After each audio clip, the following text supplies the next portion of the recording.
If you guys want coins for FC24, make sure you check out MMOEXP.com. Their link is down in the description. They're very fast, they're very cheap, they're very reliable, and if you use my code Rema, you can get yourself a lovely 5% discount. So what's going on, guys? It's Ash here and welcome back to a brand new video. Now in today's video, guys, we have some custom tactics and player instructions, one of the most consistent formations yet again in this game, this being the 4-2-2. Now just before we get started, guys, I would very much appreciate it if you could drop this a thumbs up, as it does really help me out. But other than that, guys, let's get right into today's video. Alright then, guys, so starting off with the custom tactics for the defensive style, I like to have this on balance. This is just because it gives you the most control over your defense. When you want to be aggressive and press your opponent, you're able to do that, and then when you want to drop back, be a little bit more passive, you can still do that. Now there is a bit of automatic pressure in EA FC24, but it still takes into account, you know, the setting you have for the defensive style, so I still think balanced is the best.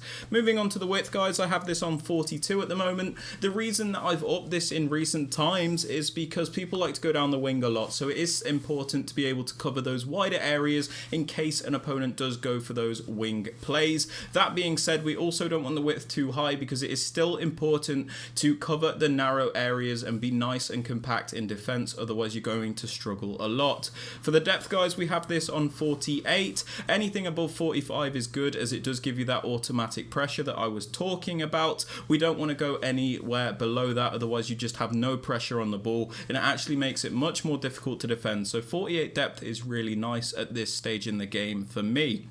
Now moving on to build-up play, guys, we have this on balance. This is because it gives you the most consistent and varied form of build-up. When you use balance, you can pick and choose when and where you use each form of build-up. For example, slow build-up or fast build-up. You basically have a lot more variety and it allows you to do a lot more in the build-up, so I do very much suggest that. For chance creation, guys, yet again, I think direct passing is very important because it's the only setting that will actually make your attackers move in the correct ways to create you those opportunities. It also makes your attackers bunch up against the opposition defenders, so it's very easy to isolate a certain defender and take him on to create those chances. Direct passing is very important yet again this year. Cannot suggest it enough, guys. For the width, we have this on 47. This is so we do have a bit of width in the team, but again, we still primarily stay in that narrow shape because the 4-2-2 is a more narrow formation. Even though it's a narrow formation, we don't want to have the width crazy low, otherwise your players are just way too close together and it's not very beneficial for you. Moving on to players in box, guys, this one is down to preference, but I like to have this on 4. This is so we can get a few players into the box to finish off those chances, but we don't overcommit every player on our team to the point where if we lose out in possession, we're not going to get counter-attacked all the time. As for corners and free kicks, guys, these are down to preference, but I have these both on 1 because I don't really cross the ball from set pieces. Now just quickly looking at the types of players you want to use in the formation, because it's the start of the year, some people might be struggling with this.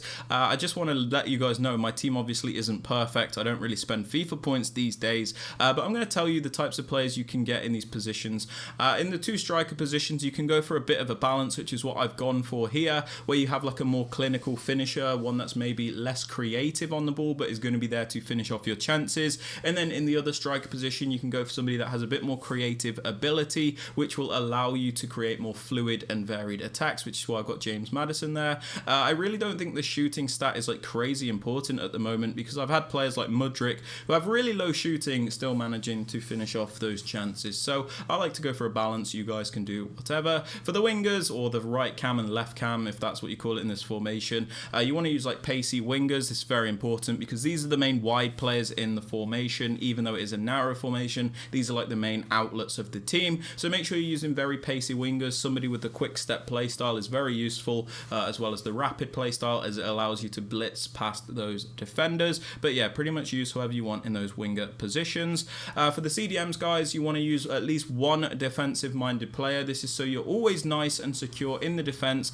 and it stops your opponent being able to just play right through you. It is very important to keep that balance in the midfield. Somebody with a medium high work rate is preferred in one of the positions. In the other CDM role, you have a bit more free roam in this position. You have a bit more freedom, sorry. So you can use a more box-to-box style player if you want. If you're struggling in defense, you can use another defensive-minded player. I like to go for Conor Gallagher because I'm involving him at the moment. But yeah, he's more like a box-to-box style player for me. So pretty much use whoever you want in this CDM position. For the fullbacks, guys, you just need to be as meta as you can get them. There's not too much to say. I know it's difficult, but just try and get players that either have like really good pace or really good on-the-ball ability as well as defensive ability. But yeah, just pretty much use whoever you want there. And the centre backs just need to be as good as you can get them because yeah, it's another one of those years where the defenders are very important in the team. For the player instructions, guys, again, like the 4-2-3-1, very basic instructions because I don't think it's important to restrict your players that much at the start of the year because again, we still don't know exactly what works and what doesn't. So we don't want to restrict a player to getting in behind all the time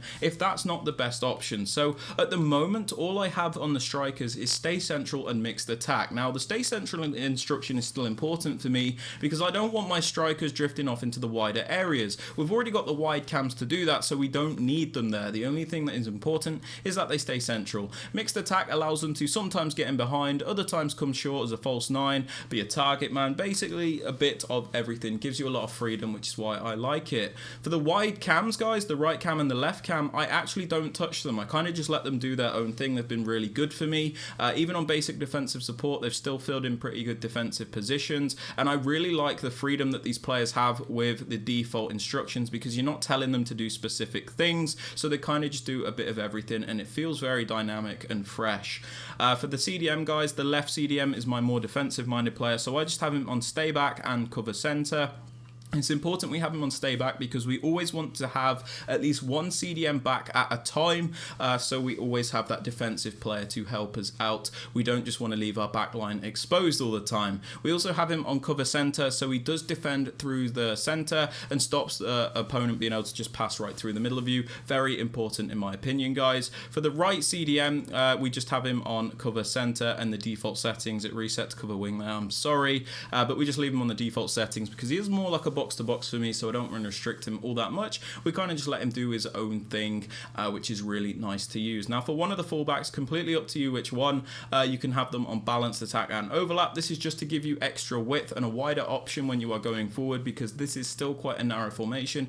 Can be very useful, which is why I do like the overlap run type because it does give you that extra wide option to help stretch your opponent. And then for the other one, just have them on stay back and overlap, so you've always got at least 3 defenders back at a time, but when you send them on a run forward, they'll make the overlapping runs to add extra width. If you are struggling, however, and you need to be a bit more defensive, just put them both on stay back while attacking and that should be fine. You just might be lacking that wider option. As for the centre-backs, guys, default settings, do not need to touch these. And the keeper, you can put them on comes for crosses and sweep a keeper if you like, but it is not necessary if you don't want to. And yeah, guys, they're my custom tactics and player instructions for the 4-2-2. If you have enjoyed or found this useful, please be sure to drop this a like, sub to the channel if you are new, and don't forget to turn on those notifications. And with all that aside, guys, I hope you have a great rest of your day, and I'll catch you all in the next video. Peace out, guys.